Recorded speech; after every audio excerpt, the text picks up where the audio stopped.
2025 সাল বাংলাদেশের রাজনৈতিক ইতিহাসে এক টালমাটাল নাটকীয় এবং যুগান্তকারী পরিবর্তনের নাম। এই বছরটি ছিল শুধু ঘটনার সমষ্টি নয়, বরং এটি ছিল ক্ষমতা, জন আকাঙ্ক্ষা, সংস্কার ও বিদায়ের এক গভীর রাজনৈতিক রূপান্তরের বছর। ছাত্র জনতার অভ্যুত্থানের মধ্য দিয়ে যে পরিবর্তনের ঢেউ শুরু হয়, তার প্রভাব পড়ে রাষ্ট্রের প্রায় সব স্তরে। দীর্ঘ 15 বছর ক্ষমতায় থাকা বাংলাদেশ আওয়ামী লীগের রাজনৈতিক কার্যক্রম নিষিদ্ধ ও নিবন্ধন স্থগিত হওয়া ছিল বছরের অন্যতম আলোচিত ও বিতর্কিত ঘটনা।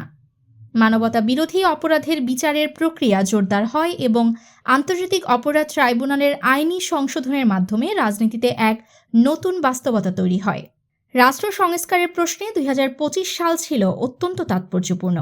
11টি সংস্কার কমিশনের কার্যক্রম সারা বছর রাজনৈতিক আলোচনার কেন্দ্রবিন্দুতে ছিল। রাজনৈতিক দল ও অংশীজনদের সঙ্গে দীর্ঘ সংলাপের পর একটি জাতীয় ঐকমত্যের ভিত্তি তৈরি হয়। এরই ধারাবাহিকতায় 17 অক্টোবর স্বাক্ষরিত হয় জুলাই জাতীয় সনদ 2025। দ্বিকক্ষ সংসদ, প্রধানমন্ত্রীর মেয়াদ সীমা এবং সংখ্যানুপাতিক নির্বাচনের মতো প্রস্তাব ভবিষ্যৎ রাজনীতির কাঠামো নতুনভাবে নির্ধারণ করে দেয়। 2025 সালে নতুন রাজনৈতিক শক্তির উত্থানও চোখে পড়ার মতো। জাতীয় নাগরিক পার্টির আত্মপ্রকাশ ছাত্র রাজনীতির নেতৃত্বের নতুন ধারার সূচনা করে। যদিও অভ্যন্তরীণ মতভেদ, জোট রাজনীতি ও পুনর্বিন্যাস এনসিপিকে নানা টানাপোড়েনের মধ্য দিয়ে নেয়, তবুও এটি রাজনীতিতে বিকল্প শক্তির সম্ভাবনা তৈরি করে। দীর্ঘ 16 বছর পর ডাকসু নির্বাচন অনুষ্ঠিত হওয়া ছিল ছাত্র রাজনীতির জন্য ঐতিহাসিক। একই সঙ্গে জাতীয় নির্বাচনের রোডম্যাপ ঘোষণা ও 2026 সালের ফেব্রুয়ারিতে নির্বাচনের তফসিল ঘোষণার মাধ্যমে দেশ গণতান্ত্রিক উত্তরণের পথে দৃশ্যমানভাবে অগ্রসর হয়।